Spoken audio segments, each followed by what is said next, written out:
Who really respected Arthur Morgan in Red Dead Redemption? In this video, I'm going to be giving each character a percentage of how much respect they had for Arthur. Now guys, remember, this is just my interpretation, but I'll be reading all the comments. So after you finish the video, let me know how much respect you think each character had for Arthur. Alright, let's get into the video. Charles Smith. There's no better place to start than Charles Smith. This is perfect, unwavering brotherhood. Charles represents what Arthur could have been in a different life. Their relationship transcends the gang dynamic. It's genuine kinship. Charles admires Arthur's fundamental honor and sense of justice. More importantly, Arthur trusts Charles more than anyone else on the planet. In a gang built on betrayal and hidden agendas, Charles remains the one constant. He never schemes. He never questions Arthur's decisions out of self-interest. He simply stands by him. By the end of the game, when Arthur is facing his mortality, it's Charles he thinks of. That's not coincidence. That's the weight of a bond that transcends normal loyalty.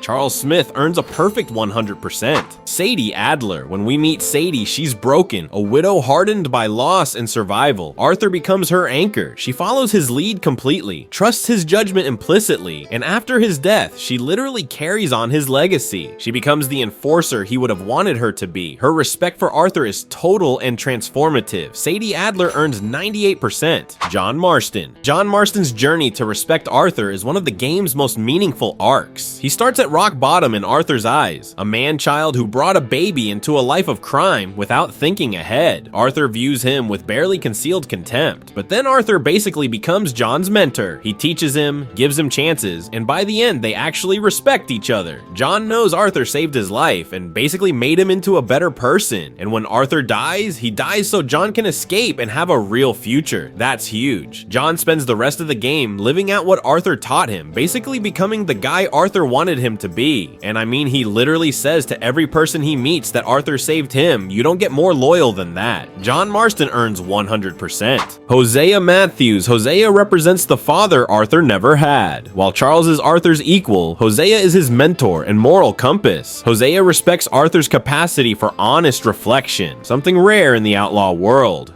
More importantly, Arthur respects Hosea's wisdom. They share a bond that transcends the chaos around them.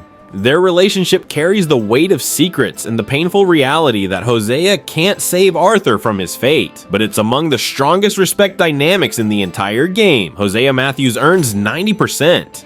Lenny Summers. Lenny looks at Arthur like a big brother, and Arthur treats him exactly that way. This young gun admires Arthur's toughness and integrity, and Arthur responds by showing Lenny genuine respect and kindness. What's remarkable about their connection is how it transcends the age difference. Arthur sees Lenny's potential. Lenny sees Arthur's strength. When Lenny dies, it haunts Arthur not just as a loss, but as a failure to protect someone he deeply respected in return. Lenny Summers earns 92%. Sister Calderon. Sister Calderon wasn't part of the gang. She wasn't an outlaw, a gunslinger, or someone who owed Arthur anything. And that's what makes her respect for him so powerful. It was based on who he was, not what he did. When Arthur met her in Saint Denis, he was already a man haunted by guilt. But she didn't judge him. She listened. She saw the pain behind his words, and she spoke to him with honesty. The kind of honesty he hadn't heard in years. She didn't see an outlaw. She saw a lost soul trying to find his way home. And in those few quiet moments between them, Arthur let his walls down. He told her about his sickness, his fear, his regrets, things he wouldn't tell anyone else. Sister Calderon respected Arthur not for his strength, but for his change. She saw the goodness still left in him even when he couldn't see it himself. She reminded him that redemption wasn't just for the saints, it was for men like him too. Sister Calderon earns 95%. Abigail Roberts. Abigail's respect journey is fascinating because it starts rocky. Early on, she resents Arthur for not doing more to help John. She sees him as complicit in John's failures. But Arthur proves himself through action. He saves her family. He shows up. He demonstrates that his word means something. By the end, she understands what Arthur was trying to do all along, and she respects the man he became. Abigail Roberts earns 88%. Tilly Jackson. Tilly respects Arthur for the most human reason. He treats her with decency. In a gang full of rough men, Arthur's kindness toward the women stands out. He doesn't exploit them, he doesn't demean them. He sees them as people. That quiet recognition that Arthur, beneath the violence, possesses genuine humanity means everything. Tilly Jackson earns 85%. Mary Beth Gaskill. Like Tilly, Mary Beth admires Arthur's gentleness and introspection. She sees past the outlaw exterior to the man who can sit and listen, who can be thoughtful in a world built on brutality. Her respect for him is genuine, though she admires him from a distance, never quite as close as the inner circle. Mary Beth Gaskill earns 80%.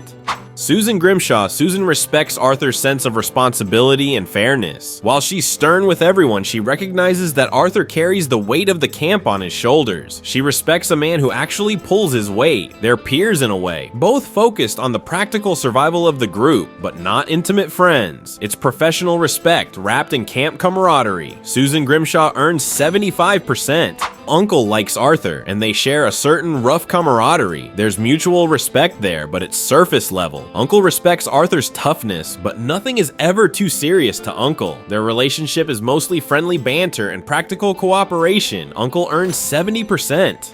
Karen Jones. Karen also earns solid respect early on. She enjoys Arthur's company and feels comfortable around him, but as Karen's character spirals downward, that respect fades. She becomes too caught up in her own dysfunction to maintain that connection. The respect doesn't turn to disrespect, it just dissolves into indifference. Karen Jones earns 70%. Pearson. Pearson's respect is friendly and straightforward. He likes Arthur well enough, they work together effectively, but there's no depth beyond that. Pearson sees Arthur as part of the camp structure, nothing more. Pearson earns 65%. Reverend Swanson. The Reverend is grateful to Arthur for saving him multiple times, pulling him back from the brink of death and despair. But that gratitude doesn't translate into deep respect. It's transactional. Arthur saved him, and he's thankful, but they never develop genuine connection beyond that. Reverend Swanson earns 65%. Mary Linton. Mary Linton occupies a unique position. She loves Arthur and respects him deeply, but she's also saddened by what he's become. She sees the man he could have been in another life and mourns the outlaw he chose to be.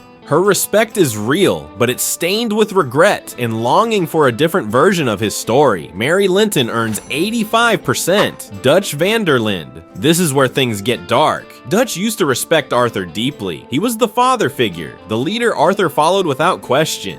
But that respect became a casualty of paranoia, manipulation, and Micah Bell's toxic influence. By the end, Dutch sees a threat where he once saw a loyal lieutenant. He sees someone questioning his authority. The betrayal goes both ways, and it's rooted in the destruction of what was once genuine respect. This is what makes Dutch's arc so tragic. He had Arthur's complete respect, and he threw it away. Dutch Vanderlinde earns 40%. Bill Williamson. Bill respects Arthur's ability, his combat prowess, his survival instincts, but there's insecurity baked into that respect. Bill feels smaller around Arthur, less capable. He respects him while simultaneously resenting him. It's unstable, resentful respect. It's the respect of a man being outshone and not entirely comfortable with it. Bill Williamson earns 55%. Javier Escuella. Javier starts with more respect for Arthur than Bill does, but it's all the more tragic because of how it decays.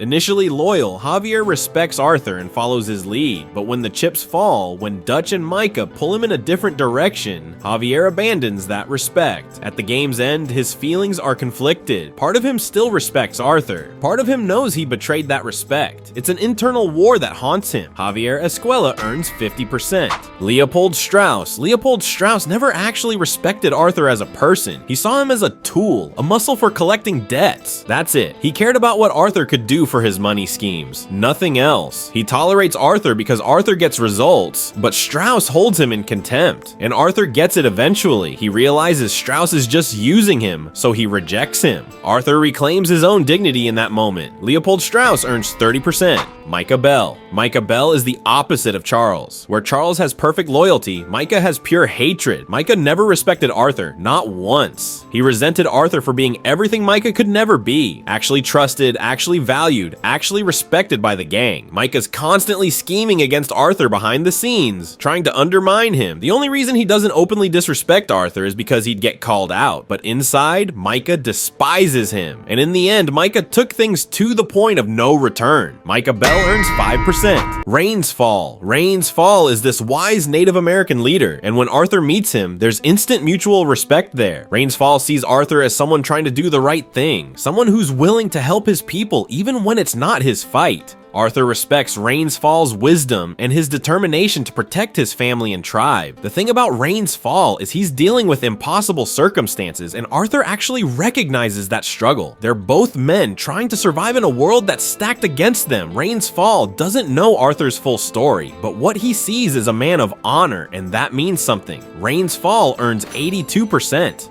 Eagle Flies. Eagle Flies is Rains Fall's son, and he's this young, determined warrior who's got fire in him. He respects Arthur because Arthur actually helps his people when most outsiders wouldn't give a damn. Arthur shows up and puts himself on the line for the Wapiti tribe. Eagle Flies sees Arthur as an ally, as someone willing to fight for justice even when it's not personal. That earns respect from a guy like him. It's not as deep as some relationships, but it's genuine. Eagle Flies earns 78%. Jack Marston. Jack might have been too young to understand who Arthur really was, but in his eyes, Arthur Morgan was everything a good man should be. He wasn't just another outlaw in his father's gang. He was kind, patient, and gentle in a world that rarely showed any of that. Arthur took the time to teach Jack things no one else did: how to fish, how to read, how to be curious about the world. For a kid surrounded by chaos, Arthur was the one constant that felt safe. To Jack, Arthur wasn't a criminal. He was family, the kind of man he could look up to without fear. And even though Jack didn't fully understand it at the time, Arthur's choices, everything he did in those final chapters, were all for him and for his family's future. When Jack grew older and learned what really happened, that innocent love turned into something stronger, pure respect. Arthur Morgan gave him a life his father might never have lived to give him, a chance to grow up free. Arthur's legacy was Jack's future, and that's something you can't put a price on. Jack Marston earns 100% respect, because to Jack Marston, Arthur Morgan wasn't just a man, he was a hero. Colum O'Driscoll. Colum O'Driscoll is Dutch's nemesis, the leader of the rival O'Driscoll gang. Now, Colum doesn't respect Arthur, not at all. But here's the thing, Colum respects what Arthur represents. He sees Arthur as a legitimate threat, as someone with actual skill and tactical ability. When Colum captures Arthur and Dutch, he treats Arthur with a certain level of acknowledgement because he knows Arthur's dangerous. It's not friendship or anything close to it, but there's a grudging recognition there. Colum knows Arthur's competent, and that's something Colum respects in his enemies, but it's all buried under hatred. Colum wants Arthur dead. He represents everything Colum's fighting against. So while there's maybe a sliver of respect for Arthur's abilities, it's completely overshadowed by hostility and the gang rivalry. Colum O'Driscoll earns 12%. Andrew Milton, Pinkerton leader. Andrew Milton is the leader of the Pinkerton agency hunting the Linde gang. He's a businessman disguised as a lawman, and he sees Arthur as just another obstacle to remove. Milton doesn't respect Arthur as a person at all. To him, Arthur's just a target. But Milton does recognize Arthur's competence. Milton knows Arthur's dangerous, skilled, and intelligent. He respects that threat level because it makes Arthur worthy of Milton's attention and resources. That's the only thing keeping this from being single digits. Milton's respect is purely utilitarian. He respects Arthur the way a hunter respects a dangerous animal. It's worthy prey, nothing more. Andrew Milton earns 18%. Edgar Ross. Edgar Ross is the Pinkerton agent who relentlessly chases the gang. Unlike Milton, Ross actually develops some level of respect for Arthur, though it's complicated as hell. Ross sees Arthur as this force of nature, this skilled gunslinger and survivor. There's a part of Ross that admires Arthur's capabilities and his loyalty to his people, but Ross is also hunting him, trying to put him in chains or the grave. The respect is there, but it's buried under their opposing sides. Ross respects Arthur as an enemy, as someone formidable and worthy of his pursuit, but that respect doesn't stop him from doing his job and tracking Arthur relentlessly. Edgar Ross earns 28%. Leviticus Cornwall. Leviticus Cornwall is this mega wealthy industrialist who sees the Linde gang as nothing more than an annoyance, a problem to be crushed. Cornwall has money, power, and influence. Arthur's just a criminal in his eyes. Cornwall doesn't respect Arthur. He respects money and power, and Arthur has neither in Cornwall's world. To Cornwall, Arthur's beneath consideration. He's just a pest to be dealt with. There's no acknowledgement of Arthur's skills or character, only disdain for what Arthur represents, a threat to his wealth and operations. Cornwall might respect Arthur's ruthlessness as a means to an end, but he holds Arthur's entire existence in contempt. Arthur's everything Cornwall wants to eliminate from his world. Leviticus Cornwall earns 8%. Alright guys, that's gonna wrap up the video. If you enjoyed, drop a like, and I'll see you in the next one.